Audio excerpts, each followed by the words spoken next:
열왕기상 2장 1절에서 12절입니다. 하나님의 말씀입니다. 함께 고백드리겠습니다. 다윗이 죽을 날이 임박함에 그의 아들 솔로몬에게 명령하여 이르되 내가 이제 세상 모든 사람이 가는 길로 가게 되었노니 너는 힘써 대장부가 되고 내 하나님 여호와의 명령을 지켜 그 길로 행하여 그의 법률과 계명과 율례와 증거를 모세의 율법에 기록된 대로 지키라. 그리하면 내가 무엇을 하든지 어디로 가든지 형통할지라. 여호와께서 내 일에 대하여 말씀하시기를 만일 내 자손들이 그들의 길을 삼가 마음을 다하고 성품을 다하여 진실이 내 앞에서 행하면 이스라엘 왕위에 오를 사람이 내게서 끊어지지 아니하리라 하신 말씀을 확실히 이루게 하시리라. 수르의 아들 요압이 내게 행한 일 곧 이스라엘 군대의 두 사령관 넬의 아들 아브넬과 예델의 아들 아마샤에게 행한 일을 내가 알거니와 그가 그들을 죽여 태평시대에 전쟁의 피를 흘리고 전쟁의 피를 자기의 허리에 띤 띠와 발에 신은 신에 묻혔으니 내 지혜대로 행하여 그의 백발이 평안히 소올에 내려가지 못하게 하라. 마땅히 길랏 바실레의 아들들에게 은총을 베풀어 그들이 내 상에서 먹는 자 중에 참여하게 하라. 내가 내 형 압살롬의 낯을 피하여 도망할 때에 그들이 내게 나왔느니라. 바오림 베냐민 사람 게라의 아들 시므이가 너와 함께 있나니 그는 내가 마하나임으로 갈 때에 악독한 말로 나를 저주하였느니라. 그러나 그가 요단에 내려와서 나를 영접함으로 내가 여호와를 두고 맹세하여 이르기를 내가 칼로 너를 죽이지 아니하리라 하였노라. 그러나 그를 무지한 자로 여기지 말지어다. 너는 지혜 있는 사람이므로 그에게 행할 일을 알지니 그의 백발이 피 가운데 수올로 내려가게 하라. 다윗이 그의 조상들과 함께 누워 다윗성에 장사되니 다윗이 이스라엘 왕 된 지 40년이라.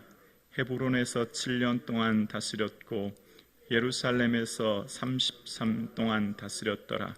솔로몬이 그의 아버지 다윗의 왕위에 앉으니 그의 나라가 심히 견고하니라. 아멘. 오늘 이 하루도 예수님의 기쁨 되는 하루 되기를 주님의 이름으로 축복합니다. 아멘. 믿음은 죽음에 대한 태도를 바꾸게 합니다. 인생에서 가장 두려운 것이 바로 죽음인데요. 사람들은 그래서 죽음에 대한 이야기를 하기를 꺼려하지 않습니까? 일반적으로 과거의 병원에는 사층도 없애지 않았습니까? 죽음을 이야기하는 것, 생각하는 것조차 꺼려하는 시대입니다. 그런데 믿음이란 것은 바로 우리의 삶의 이 죽음에 대한 태도를 바꾸어 우리의 삶을 의미 있게 살게 하는데요. 오늘 다윗은 죽음에 대한 통찰을 이야기합니다. 다윗의 삶의 죽음을 이야기하는 오늘 본문, 여러분 일반적으로 어떤 사람의 죽음을 이야기할 때는 탄생과 함께 죽음을 이야기하지 않습니까? 만약에 다윗의 삶에 대해서 인간이 기록했다고 하면 사무엘상에서 다윗의 삶을 시작했으니 사무엘하에 가면 마치는 것이 일반적일 텐데 오늘은 열왕들에 대한 이야기를 시작하면서 다윗에 대한 죽음을 이야기합니다. 그러면서 오늘 본문에 다윗은 자신의 삶에 대한 죽음에 대해서 이렇게 이야기하는데요. 2절입니다. 내가 이제 세상 모든 사람이 가는 길로 가게 되었노니 라고 이야기합니다. 사람이 영원히 산다 생각하면 교만해질 수 있지만 잠시 살다 죽게 된다라고 하면 겸손해지지 않습니까? 이 당시 왕은 어떤 존재입니까? 신적 존재입니다. 세상 모든 것을 가진 존재, 말 한마디면 모든 것을 이룰 수 있는 존재가 왕 아닙니까? 그런 그의 삶을 다윗은 말하기를 이제 세상 사람들의 가는 그 길로 나도 가게 되었다. 이제 그 임종을 앞두고 이야기합니다. 즉 우리의 삶이 유한함, 제한적임을 아들 솔로몬에게 이야기하고 있는 것을 봅니다. 이제 이 다윗이 자신의 삶의 죽음을 세상 모든 사람들의 가는 길이라고 표현해요. 근데 이 말을 다윗만 한 게 아니라 여호수아도 그의 삶의 마지막에 여호수아 23장에 보면 보라 나는 오늘 온 세상이 가는 길로 가려니와 라고 이야기하면서 그의 마지막 설교를 하는 것을 보게 됩니다. 세상 사람들의 가는 길, 우리는 모든 사람들이 가는 이 길로 가고 있는데 많은 사람들은 이 길 끝에 죽음을 소멸이라고 생각하지 않습니까?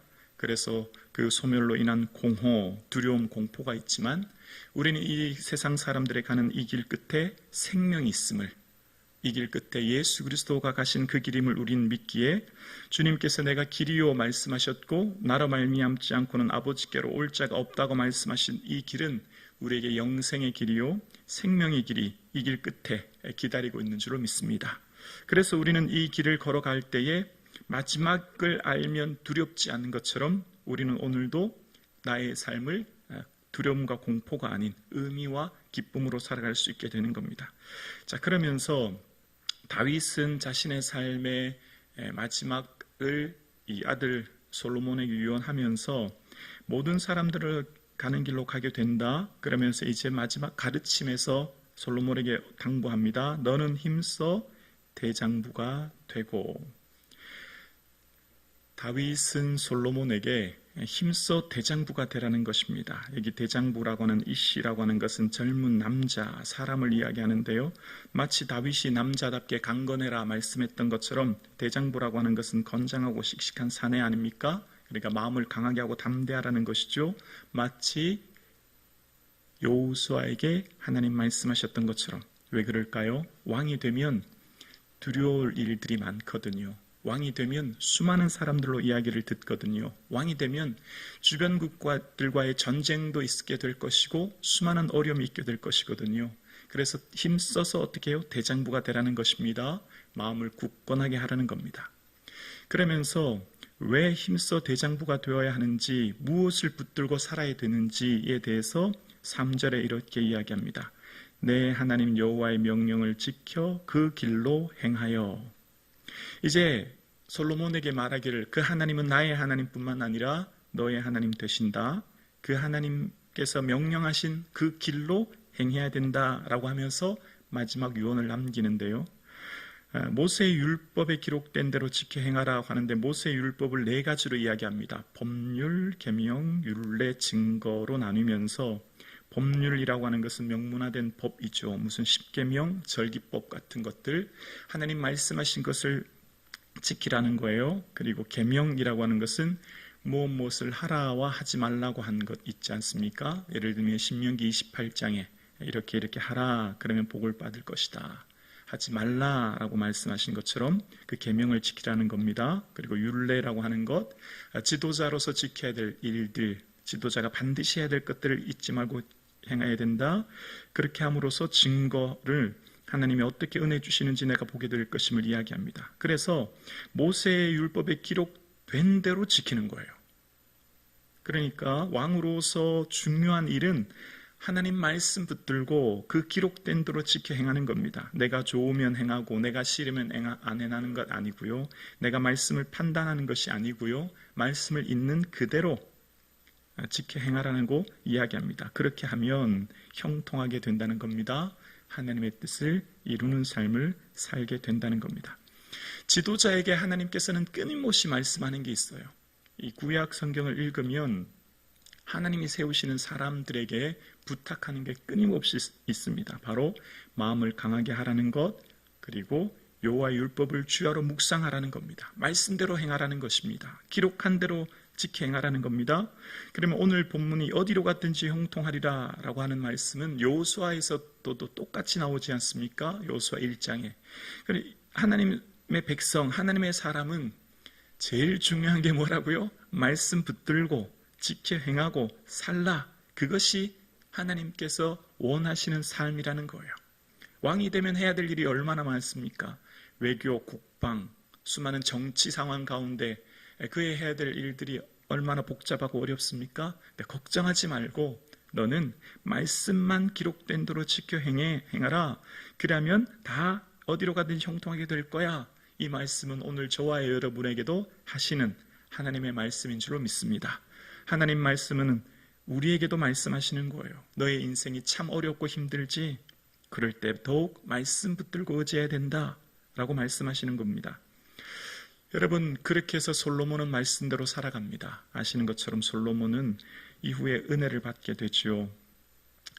솔로몬의 삶에 마시는 것이 다 금이 되고요, 그의 얼굴을 보기에 수많은 사람들이 재물을 가지고 옵니다. 그의 많은 재물이 이 솔로몬이 사는 왕궁으로 오게 되는데 1년에 한 번 금, 은, 상아, 원숭이, 공작들을 실어왔다. 솔로몬의 재산이 세상에 있는 그 어떤 사람보다 왕보다 크다. 지혜와 재산은 어떤 누구도 따라올 수 없다라고 이야기합니다. 솔로몬의 나라의 예루살렘의 은은 돌같이, 백향목은 뽕나무같이 은했다고 이야기합니다. 큰 부와 명예와 온 백성들이 태평성대를 이루게 되었어요. 그렇지만 안타깝게도 솔로몬이 나이가 많이 들었을 때에 그 마음을 돌려 다른 신을 따르게 되었다라고 열왕기상 11장에 등장하기 시작합니다. 율법만 따르면 하나님 지켜주신다고 하신 그 약속대로 솔로몬은 말씀 따라 살게 되었고, 그래서 하나님께서 내게 뭘 주올까 말씀하실 때 주님 저는 듣는 마음이 필요합니다 라고 말씀하셨고 지혜와 총명을 주셨습니다. 그래서 구하지 않은 부귀와 영광도 허락해 주셨어요. 그러나 그의 삶은 안타깝게도 나이가 많이 들었을 때 마음을 돌려 다른 신을 쫓게 된 것을 보게 됩니다. 여러분, 우리가 읽는 소설이든 혹은 영화든 희극과 비극이 있지 않습니까? 해피엔딩으로 즐겁게 끝나는 것이 있고 슬프게 끝나는 비극이 있습니다. 그런데 희극과 비극을 결정하는 것은 무엇입니까? 마지막이 중요합니다. 마지막을 어떻게 끝나느냐에 따라 그 소설이 희극이 되기도 하고 비극이 되기도 하죠. 처음은 어떻게 시작하든지 상관이 없어요. 왜냐하면 중간에 반전이 있기 때문입니다. 우리 인생도 마찬가지라 생각합니다. 우리 인생은 처음부터는 갈수록 더 중요한 겁니다. 끝이 더 중요한 거예요. 솔로몬도 처음에는 하나님이 주신 지혜 따라 말씀 따라 살았지만 그의 나이 많이 들었을 때에 솔로몬 주위의 신하들이 그렇게 말하지 않았을까요? 왕이시여, 지금은 이웃 나라와의 정략 결혼을 통해서 외교를 튼튼히 하셔야 됩니다. 주변 나라들과 정략 결혼을 하지 않으면 언젠가 전쟁이 일어날 것입니다. 그러니 지금은 이런 방법으로 외교 방법을 선택하셔야 될 겁니다 라고 하지 않았을까요? 그래서 주변에는 모압, 헷, 수많은 족속들과의 정략 결혼을 하게 되고 그것이 결국은 이스라엘의 우상을 들어오게 되는 계기가 되는 것이죠. 그래서 처음 다윗이 뭐라고 했죠? 마음을 강하게 하라고요. 수많은 사람들의 이야기가 들려오고 그 사람들의 이야기가 맞을 것 같지만 그렇지 않다는 겁니다. 말씀만이 답이라는 것이죠.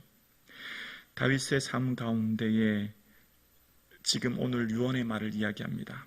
여러분, 다윗은 자신의 삶 가운데 내가 얼마나 큰 업적을 이루었는지에 대해서 말하지 않습니다. 자신의 삶에 대해서 이 죽음 앞에 나의 삶의 두려움과 근심 가운데 고백하지 않고요.